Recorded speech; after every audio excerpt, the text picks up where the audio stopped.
أعوذ بالله من الشيطان الرجيم بسم الله الرحمن الرحيم ولا أقول لكم عندي خزائن الله ولا أعلم الغيب ولا أقول إني ملك ولا أقول للذين تزدري أعينكم لن يؤتيهم الله خيرا الله أعلم بما في أنفسهم إني إذا لمن الظالمين قالوا يا نوح قد جادلتنا فأكثرت جدالنا فأتنا بما تعدنا إن كنت من الصادقين قال إنما يأتيكم به الله إن شاء وما أنتم بمعجزين ولا ينفعكم نصحي إن أردت أن أنصح لكم إن كان الله يريد أن يغويكم هو ربكم وإليه ترجعون أم يقولون افتراه قل إن افتريته فعلي إجرامي وأنا بريء مما تجرمون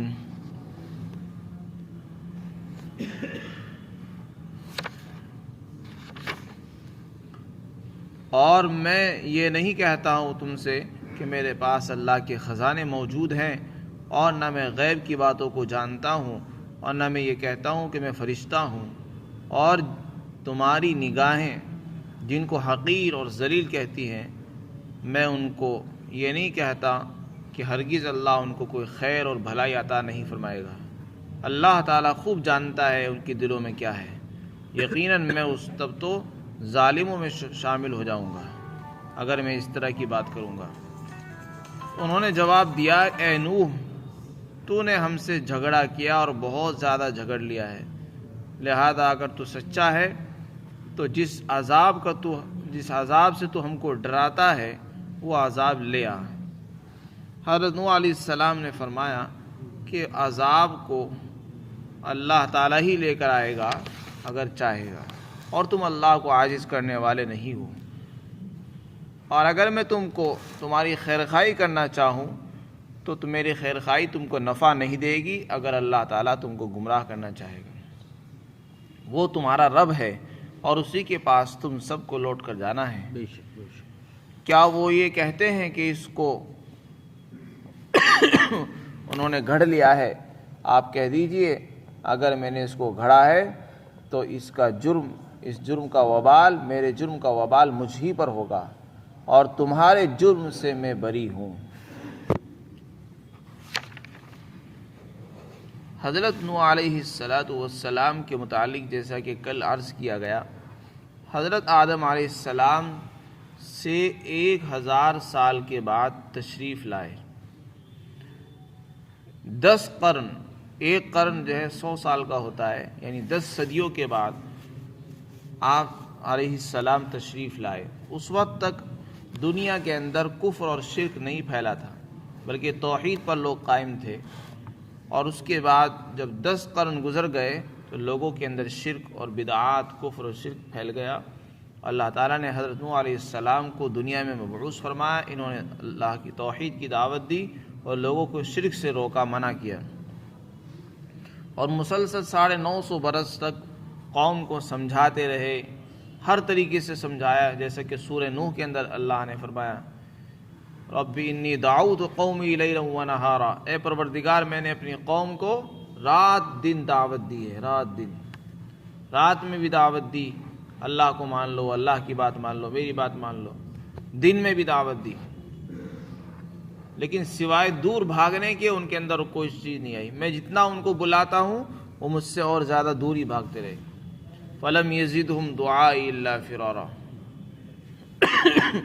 اور میں جب بھی ان کو سمجھاتا، دعوت دیا کرتا کہ دیکھو ایمان قبول کر لو، تمہاری بھلائی ہے اس میں، اللہ تمہارے گناہوں کو معاف فرما دے گا، تمہارے سارے اگلے پچھلے گناہ ختم ہو جائیں گے، تو وہ ماننا تو دور کی بات ہے، بات سننا بھی گوارا نہیں کرتے تھے، اور اپنی انگلیاں کانوں میں ٹھوس لیا کرتے تھے، اور اوپر سے کپڑا اوڑھ لیا کرتے تھے کہ مجھے دیکھنا بھی پسند نہیں کرتے اور نہ ہی بات سننا پسند کرتے تھے. کپڑا اوڑھ کر پڑ جایا کرتے تھے اور کانوں میں انگلیاں ڈال دیا کرتے تھے. اس قدر انہوں نے جو ہے ضد اور ہٹ درمی سے کام لیا. حضرت نوح علیہ السلام مسلسل ان پر محنت کرتے رہے. آخر میں آ کر انہوں نے شروع میں تو بے تک کی باتیں کی، جیسے کہ کل بھی عرض کیا گیا. شروع میں جب حضرت نوح علیہ السلام نے ان کو دعوت دی تو انہوں نے بے تک جوابات دیے کہ اے نوح، ہم آپ کو یہ سمجھتے ہیں کہ آپ تو ہم ہی جیسے معلوم ہوتے ہو. یعنی نبی کو انہوں نے یہ سمجھا کہ نبی وہ ہونا چاہیے جس کے پاس مال ہو، پیسے ہوں، دولت ہو، اس کو نبی بنانا چاہیے. جیسے کہ دنیا کا دستور ہے، دنیا والوں کا دستور یہ ہے کہ دنیا والے اپنا بڑا اس کو مانتے ہیں جس کے پاس پیسے بہت ہوتے ہیں. جو مال والا ہوتا ہے اسی کو بڑا بنایا جاتا ہے اور اسی کو بڑا سمجھا بھی جاتا ہے. اور اس کے مقابلے میں اگر کوئی آدمی پیسے والا نہیں ہے، چاہے اس کے پاس ایمان بھی ہو، اخلاق ہو، علم ہو، عمل ہو، تقویٰ ہو، سب کچھ ہو، اسے کوئی بڑا نہیں مانتا، چاہے وہ کتنے ہی بلند درجے کا کیوں نہ ہو. تو یہ دنیا کا دستور ہے. دنیا والے اپنا بڑا چودھری اور اپنا نیتا اور اپنا قائد اسی کو مانتے ہیں جو پیسے والا بھی ہوتا ہے. تو انہوں نے بھی دنیا والی سوچ کے اعتبار سے کہا کہ ہم تمہیں نبی کیسے تسلیم کر لیں اور تمہیں نبوت کیسے مل گئی جب تمہارے پاس پیسے نہیں ہیں. پیسے والا ہونا چاہیے، کوئی مال والا ہونا چاہیے تھا. تو یہ بات انہوں نے کہی تھی. اسی کا جواب اس آیت میں دیا گیا ہے اور یہ فرمایا کہ میں یہ نہیں کہتا ہوں میرے پاس اللہ کے خزانے ہیں. نبوت کا اور خزانوں کو کوئی جوڑ نہیں ہے. دنیا کے اندر ضرور یہ دستور ہے کہ جس کے پاس پیسے ہوتے ہیں اس کو جلدی سے عہدہ مل جاتا ہے، رتبہ مل جاتا ہے، مقام مل جاتا ہے. لیکن نبوت جو ہے ایسی کوئی دولت نہیں ہے، ایسی کوئی چیز نہیں ہے کہ جو پیسے والے کو ہی ملے گی، بلکہ اللہ تعالیٰ جس کو مناسب سمجھتا ہے، اس کے جو لائق سمجھتا ہے، اس کو نبوت سے سرفراز فرماتے ہیں. ہر کس و ناقص کو نہیں ملا کرتی. اللہ کے یہاں دنیا والا قانون نہیں چلتا کہ جس کے پاس دولت ہوگی اسی کو نبوت تھما دیتے ہیں. نہیں، بلکہ اس میں تو اخلاق دیکھے جاتے ہیں، اعمال دیکھے جاتے ہیں اور دلوں کو پرکھا جاتا ہے، پھر اللہ تعالیٰ نبوت عطا فرماتے ہیں. تو یہ بھی منع فرما دیا کہ اس کا کوئی جوڑ نہیں ہے. اسی سے یہ بات میں معلوم ہوئی کہ پیسے کا مل جانا یہ مقبولیت کی کوئی دلیل نہیں ہے. اگر کسی کے پاس بہت دولت ہے وہ اللہ کے یہاں مقبول بھی ہو، ایسا کوئی ضروری نہیں ہے. انسان اللہ کے یہاں مقبول ہوتا ہے ایمان سے، تقوی سے، اعمال سے. اسی طرح انہوں نے اور بھی باتیں کہی. ان کا خیال یہ تھا کہ نبی وہ ہونا چاہیے جس کے اندر جو غیب کی باتوں کو جانتا ہو، آنے والے واقعات کو بتا دے، غیب کی چھپی ہوئی باتیں ہم کو بیان کر دے. اور آپ کے اندر وہ بھی باتیں نہیں ہیں. تو اس کا بھی جواب دیا کہ دیکھو غیب کی باتیں جاننا کوئی ضروری نہیں ہے، نبی کے لیے ہونا ضروری نہیں. غیب کا علم صرف اللہ کو ہوتا ہے.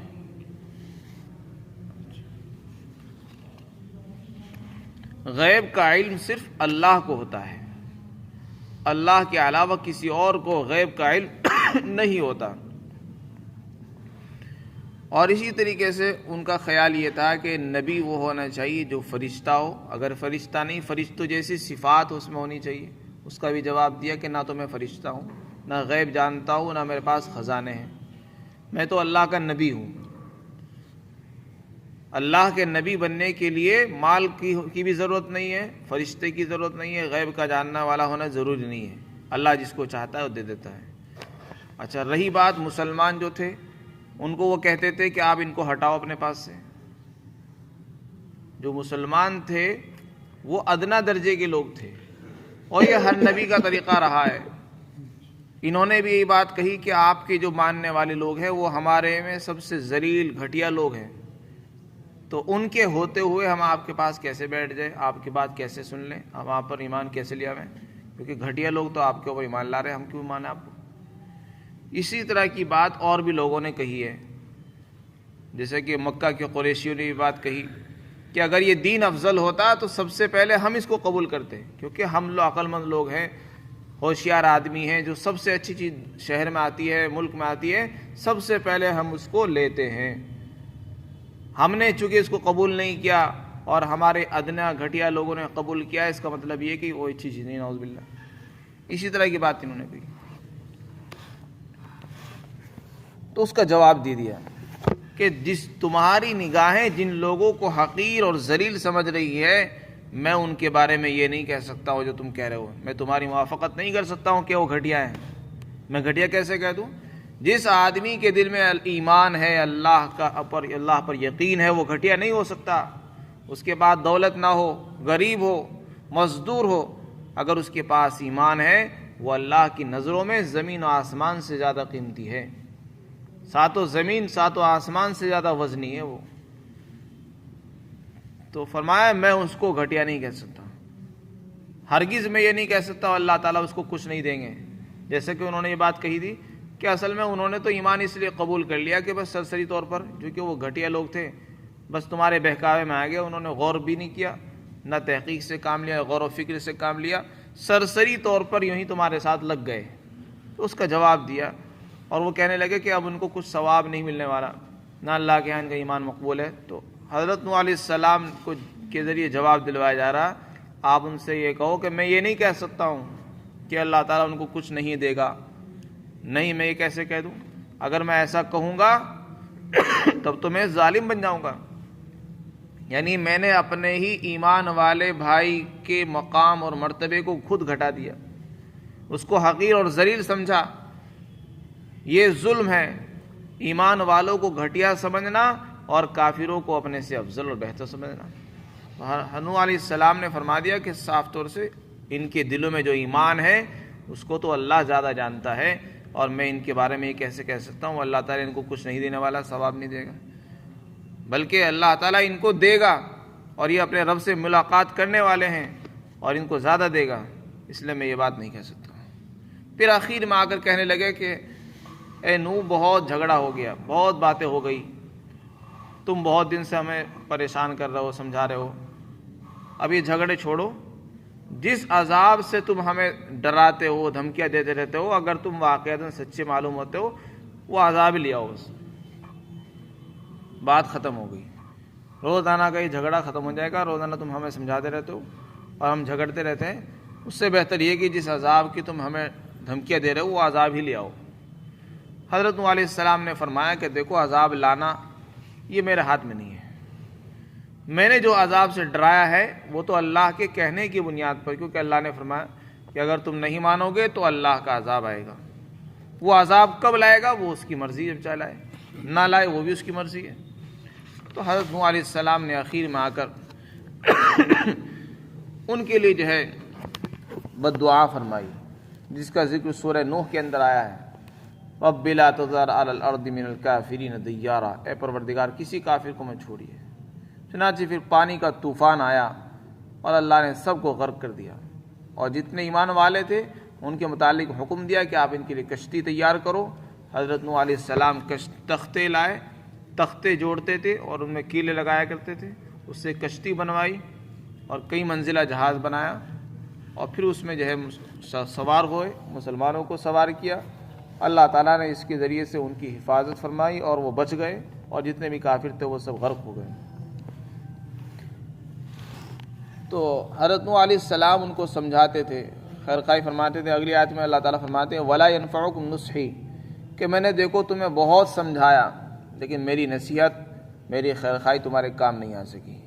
کیوں کام نہیں آئی؟ کیونکہ تم نے جو ضد اور ہٹدرمی سے کام لیا ہے، اس ضد اور ہٹدرمی کی بنیاد پر اللہ نے یہ فیصلہ کر دیا ہے کہ اب تمہیں گمراہی رکھنا ہے، تمہیں ہدایت سے نہیں نوازنا ہے.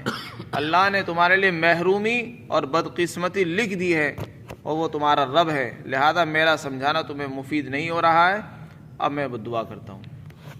چنانچہ حضرت نوح علیہ السلام نے آخر میں آ کر ان کے لیے بد دعا فرمائی. اسی کو یہاں پر اللہ تعالیٰ فرماتے اور میں یہ نہیں کہتا تم کو کہ میرے پاس اللہ کے خزانے ہیں، اور نہ میں یہ کہتا ہوں کہ میں غیب کو جانتا ہوں، اور نہ میں یہ کہتا ہوں کہ میں فرشتہ ہوں.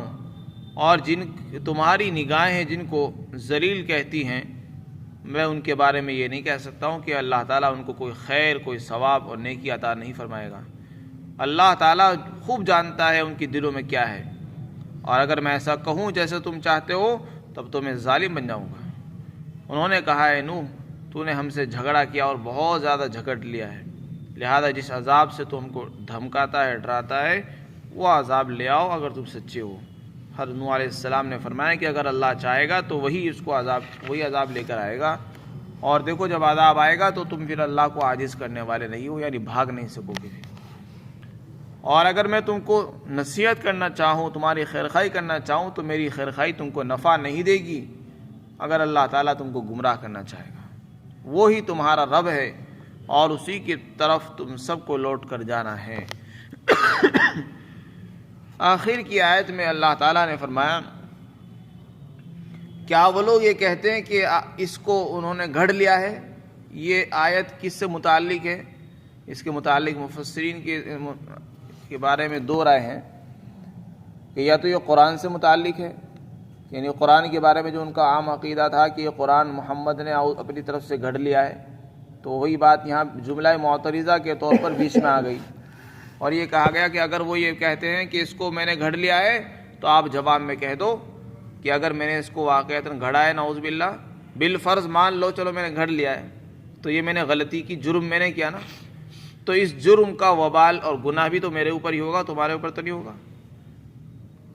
اور لیکن چونکہ میں نے گھڑا نہیں اور تم نے میرے اوپر جھوٹا الزام لگایا ہے، یہ اس سے بڑا گناہ ہے، یہ بڑا جرم ہے، اور تم نے شرک کیا، کفر کیا، اس کا انکار کر دیا ہے، یہ جرم بڑا جرم ہے، لہذا تمہارے جرم کا وبال تمہارے اوپر ہوگا اور میں تمہارے جرم سے بری اور تم میرے جرم سے بری ہو۔ فرمایا کیا وہ یہ کہتے ہیں کہ اس کو محمد نے گھڑ لیا ہے؟ آپ کہہ دو کہ اگر میں نے اس کو گھڑا ہے تو میرے جرم کا وبال تم میرے اوپر ہی ہوگا اور تمہارے جرم سے میں بری اور بے نیاز ہوں۔ اللہ تعالی ہم سب کو عمل کی توفیق